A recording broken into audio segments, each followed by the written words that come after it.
এই জয় মানুষের জয়। এই জয় মানুষের ভালোবাসার জয়।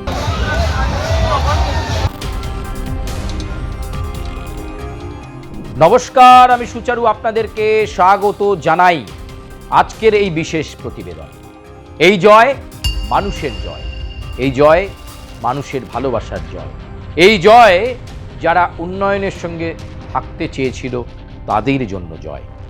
হ্যাঁ, ত্রিপুরার এডিসি ভোটের কথা বলছি। জয়ের পর এমনটাই বললেন ত্রিপুরামথার প্রতিষ্ঠাতা সদস্য প্রদ্যুৎ মাণিক্য দেববর্মা। তিনি বলছেন তিনি কিছুই নয়, পাহাড়বাসী চেয়েছিলেন ত্রিপুরামথাকে, আর সেটাই হয়েছে। হাত ভরে তারা ত্রিপুরামথাকে আশীর্বাদ করেছে, তাই এডিসি কাউন্সিলের ভোটে 24টা আসন পেয়েছে ত্রিপুরামথা। আনন্দ জোয়ারে ভাসছেন তারা, কিন্তু ত্রিপুরামথার সমস্ত লিডারই তাদের কর্মীদেরকে সতর্ক করে দিয়েছে কোনো প্ররোচনায় পা না দিতে। জিতেছেন বলে, মানুষের আশীর্বাদ পেয়েছেন বলে বিজয় উল্লাস না করতে। আগামী লড়াই আরও কঠিন। আগামী ত্রিপুরা বিধানসভা নির্বাচনে ত্রিপুরামথাকে আরও কঠিন লড়াইয়ের সম্মুখীন হতে হবে। তাই এমন কোনো কথাবার্তা বা এমন কাউকে আঘাত করবেন না যাতে দলের ভাবমূর্তি নষ্ট হয়। শান্ত থাকতে হবে, বিনীত হতে হবে, আর সেই সঙ্গে বিনয়কে সামনে রেখে আদিবাসী সম্প্রদায় জনজাতিদের দেওয়া যে কমিটমেন্ট, সেই কমিটমেন্টকে আগামী দিনে পূরণ করতে হবে। এই বার্তা যখন দেওয়া হচ্ছে, ঠিক তখনই কি কি কারণে ভারতীয় জনতা পার্টির ভরাডুবি হলো। যেখানে ত্রিপুরার মুখ্যমন্ত্রী মানিক সাহা নেমে পড়েছিলেন গত 2 মাস ধরে ত্রিপুরামথাকে দুর্মুষ করবার জন্য। মানিক সাহা বলেছিলেন দেশের প্রধানমন্ত্রী নরেন্দ্র মোদীর জনজাতিদের জন্য প্যাকেজই হবে আগামীর পরিচিতি। পাহাড়ের মানুষ ভারতীয় জনতা পার্টিকে 28টা আসনে জেতাবে এবং অন্যান্যরা শূন্য হয়ে যাবে। কিন্তু হলো একেবারে উল্টোটা। যে কোনো মুহূর্তে ভারতীয় জনতা পার্টি শূন্য হয়ে যেতে পারত। ত্রিপুরার এই এডিসি ভোটে মাত্র 4টে আসন তারা পেয়েছে। পাহাড়বাসীর সেন্টিমেন্ট, পাহাড়বাসী ঠিক কি চায় সেটা আসলে বুঝতে পারেনি ভারতীয় জনতা পার্টি। 1, 2, জনজাতি এবং এই যে এডিসি কাউন্সিল, সেখানকার যারা ভোটার রয়েছেন তাদের বিরোধী মানিক সাহা।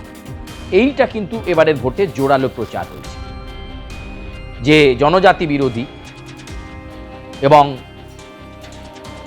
এইটা কিন্তু মানিক সাহার বিরুদ্ধে ফলাও করে প্রচার হয়েছে। 2 নম্বর কারণ হতে পারে বিজেপির এই শোচনীয় পরাজয়ের কারণ। 3 নম্বর, ত্রিপুরার এডিসি ভোটে আমরা দেখেছিলাম আক্রমণ পাল্টা আক্রমণ। সেখানে ত্রিপুরামথাকে দুর্নীতিযুক্ত দল বলেছিলেন মানিক সাহা। এটাও কিন্তু একেবারে অন্যরকম হয়ে গেছে। কারণ এই মানুষই বলছে যে একটা সময় ত্রিপুরামথার সঙ্গে বিজেপির জোট ছিল। ত্রিপুরামথা বিজেপি থেকে আলাদা হয়ে যাওয়ার একটাই কারণ, যে সমস্ত কথা হয়েছিল, যে সমস্ত প্রতিশ্রুতি ভারতীয় জনতা পার্টি দিয়েছিল, দিল্লি চুক্তির বিষয় আসছে, যেখানে জনজাতিদের সেন্টিমেন্টকে গুরুত্ব দিয়ে, আদিবাসী সম্প্রদায়ের সেন্টিমেন্টকে গুরুত্ব দিয়ে বেশ কিছু কাজ করা হবে, পরিকল্পনা করা হবে, তার একটাও রূপায়ণের জন্য সঠিকভাবে কার্যকর কোনো পদক্ষেপ বিজেপি নেয়নি বলেই বিজেপির থেকে আলাদা হয়ে যায় ত্রিপুরামথা।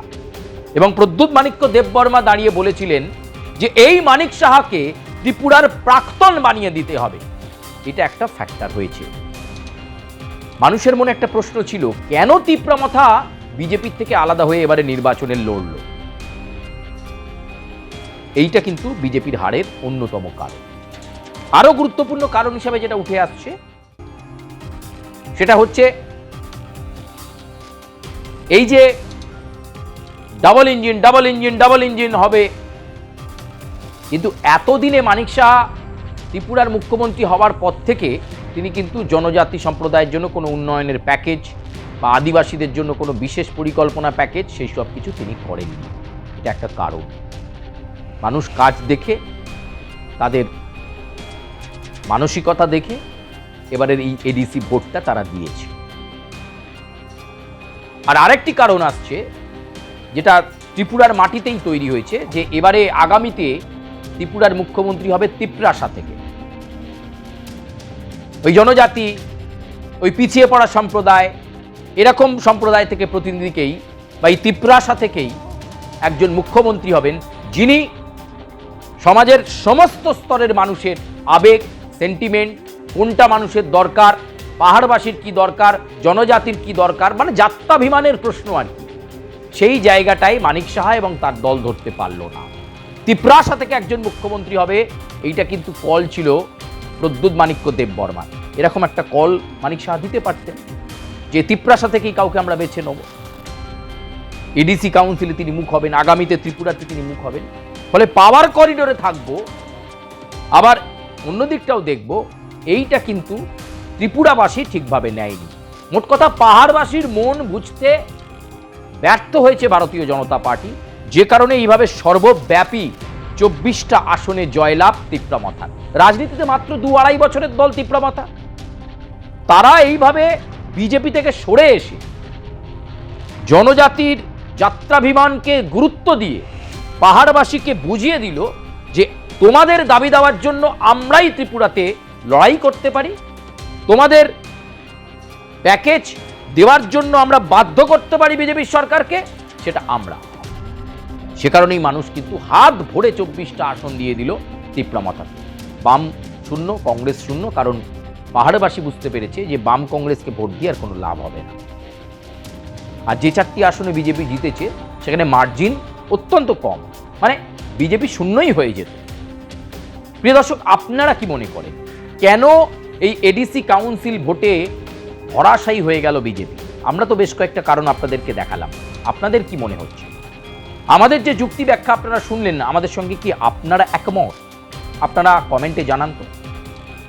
লাইক করুন, সাবস্ক্রাইব করুন, বেল আইকনে প্রেস করুন। এবং কেন এডিসি কাউন্সিল ভোটে ধরাশায়ী হয়ে গেল বিজেপি, এর প্রভাব কি আগামীতে ত্রিপুরার যে বিধানসভা ভোট সেখানেও পড়বে?